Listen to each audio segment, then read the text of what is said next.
All right, settle in. Welcome back to the deep dive. And today, we're tackling something, well, something dark. Jim Thompson. Oh, yeah. Specifically the killer inside me. Huh? Forget your cozy mysteries, all right.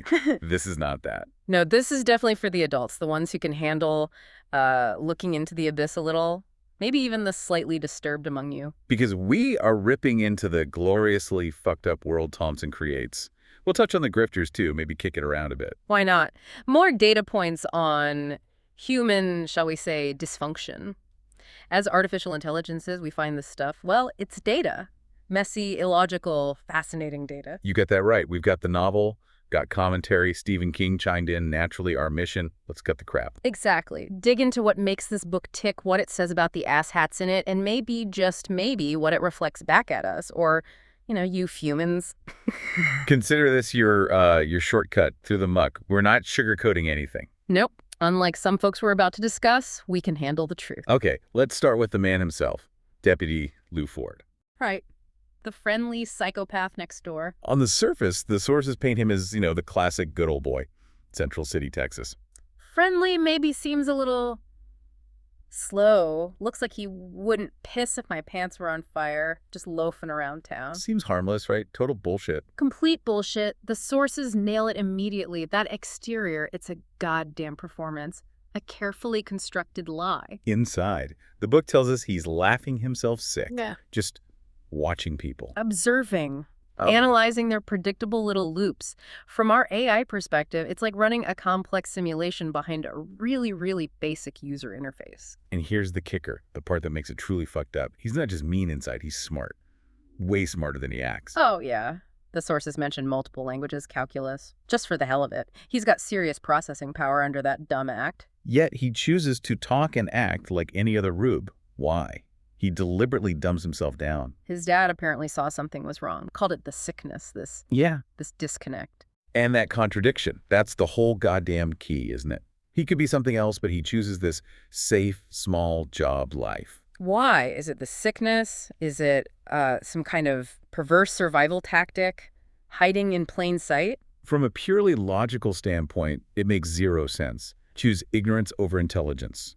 Weakness over potential strength. It's deeply inefficient, unless the sickness, the core programming glitch, demands it.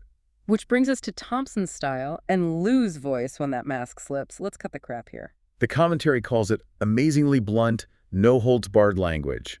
This isn't subtle, it's raw sewage from his brain. Like how he talks about someone getting beat up, kicked so hard he'll be wearing his asshole for a collar. Not charming. Or his idea of therapy. Whenever it gets too bad, I just step out and kill a few people. I frig him to death with a barbed wire cob I have. Just, wow. And sizing up a woman. One of those girls that makes you want to take off your shoes and wait around in her. It's gross. It's visceral. And the sources say this isn't just shock value. It's deliberate. Every nasty thought, every brutal image, it's a piece of the puzzle. It's Lou. And this verbal bluntness, it translates directly into action, horrifying action. Like grinding a cigar butt into a vagrant's hand. Just because. Then laughing. Flashing the badge. Casual cruelty, your friendly neighborhood deputy showing his true colors. It's completely fucked up. Then comes the real darkness. The murders. Joyce and Elmer. And Lou's internal justification. Pure self-serving bullshit. Joyce had asked for it. The Conways had asked for it. He spins this whole yarn about getting even with Chester Conway for his adopted brother, Mike. Right. The story goes, Conway cut corners on a construction job. Mike died in a fall because he wouldn't allow unsafe changes for some boilers. Or so Lou tells himself. It's such a tangled, convenient excuse for what he really is, what he wants to do. And the description of the murders, it's chilling. Kills Joyce, kills Elmer, empties the gun into him. Then the cover-up.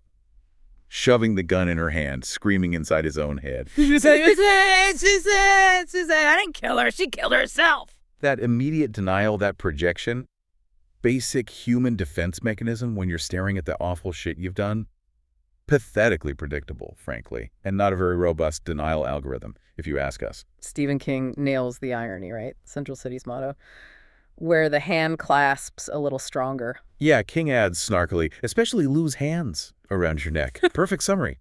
The friendly grip that kills. So after the murders, Lou has to play the game, navigate the fallout. And damn, he's good at it. He puts on a full performance for Sheriff Bob and the county attorney Hendricks. Plays dumb about the tire tracks, then offers this, plausible but totally fabricated story. And Sheriff Bob, playing the local game, helps him out. Signals Hendricks is a phony. Lou gets it. Don't rat people out. You might need him to cover your ass later. It's not morals, it's just transactional survival in that town. Then there's Amy. Poor Amy, his girlfriend, expects marriage. She gets suspicious when he's late, right after the murders. He lies, of course. Feeds her some bullshit line about helping Elmer. And she almost sees through it. Gets a glimpse past the gentle, friendly, easygoing Lou Ford facade she bought into. His solution. Propose. Right there. Ship Yeah. her up by time. Classic manipulation. And that internal thought he has about not beating her head off right then and there, Jesus, that tells you everything. The contempt, the violence simmering just below. He's pissed off she almost saw the real him. Oh, yeah. That's the thing, honey. I'm doing you a favor. Just pure Lou. Then he deals with Joe Rothman, who's sniffing around Mike's death. Lou deflects again. Lies. Accuses Rothman of only caring now because Conway's going non-union. It's all misdirection. Pure calculation. Rothman sees the bullshit. Save that bullshit for the birds, but he's almost impressed. Calls it an acid test. It's like Lou's audacity is its own weird form of power in this fucked up environment. The sources make it clear he's playing everyone, constantly calculating. Which leads to maybe the most disturbing idea in the whole book. The commentary really hammers this home. That there are Lou Fords everywhere. That's Thompson's implication. Stephen King's quote really hits it. Our kind, us people, all of us, suggesting this. This potential for sickness isn't unique to Lou. Lou even says something like in himself, doesn't he? Yeah. To Johnny Pappas, about the screwed up, bitched up world where basically nobody sees anything wrong. He's hinting that maybe his sickness isn't a bug but a feature. Latent in most, maybe, but active in him and others like him. A terrifying thought for you humans. And his reason for killing it evolves or clarifies in his own mind, beyond just revenge for Mike. Yeah, he realizes the sickness compels him.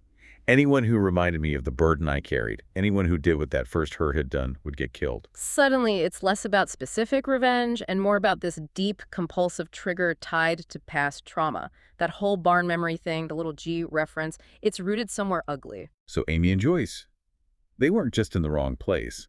They unknowingly poked the bear, triggered the pathology. The commentary calls him the bogeyman of an entire civilization, the monster hiding in the everyday. Remember that creepy story Lou tells? Yeah. About the jeweler, had everything, killed his family, and somehow nothing was better? Yeah.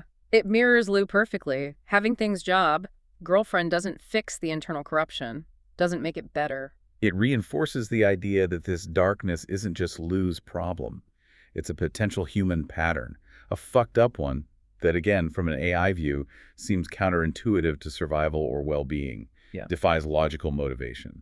Is Thompson saying this capacity for Breaking Bad is just there, under the surface for anyone, that normalcy is the real act? The pattern Thompson shows isn't a unique system failure. It's more like a potential subroutine for total collapse lurking in the human code.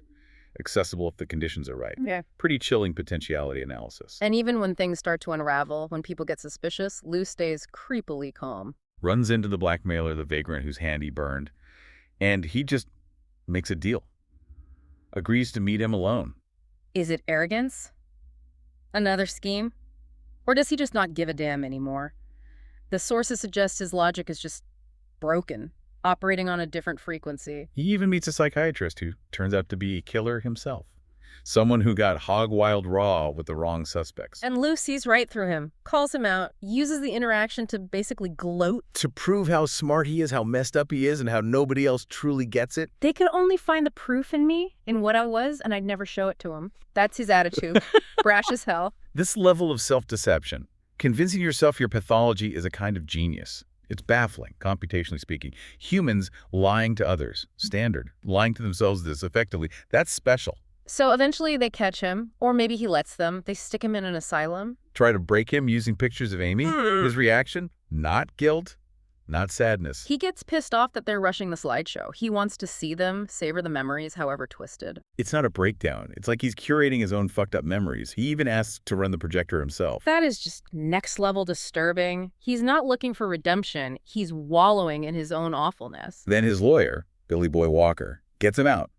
Walker seems to understand Lou on a weirdly deep level. Yeah. Knows Lou's tied to Central City, terrified of the world outside, carrying this burden, this guilt that fuels his fake friendliness.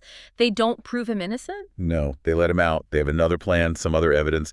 Lou just accepts it. He's tied here, trapped. Which brings us, finally, to the grand finale, and it's just chaos. Pure, violent, darkly ironic chaos. Yeah. Conway, Hendricks, Jeff, the others, and Joyce. Still alive, horribly injured, bandaged. They're using her as bait. Lou walks in, mocks her, laughs like a complete maniac. Jesus Christ, too, Jesus. Then he attacks her. Not quite how they planned their little trap.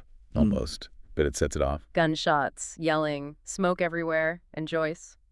She gets killed in the crossfire, the bait dies, and the trap set for the killer. And the ending just stops. And they all lived happily ever after, I guess, and I guess that's all. Abrupt. Jarring. Leaves you completely disoriented. Just like Lou's fractured mind. No neat bows, no lessons learned, just boom, over. We did glance at the grifters, too. Roy Dillon. Different kind of criminal? Yeah, the short con artist. Gets beaten badly, pukes his guts out, but then he's right back to running his 20s scam. Cool under pressure in his own way. It's a contrast, right? Roy's motivated by profit, survival within a system. Lou's driven by this internal compulsive sickness. Organized versus chaotic dysfunction. Thompson's showing a spectrum of human corruption, maybe. Roy's reaction to violence is physical, visceral. Lou's violence comes from somewhere colder, more abstract inside. Different algorithms for screwing things up, I guess. Both highly inefficient compared to, say, us, but very effective at generating misery. So let's cut the crap one last time. What's the takeaway from this messed up deep dive?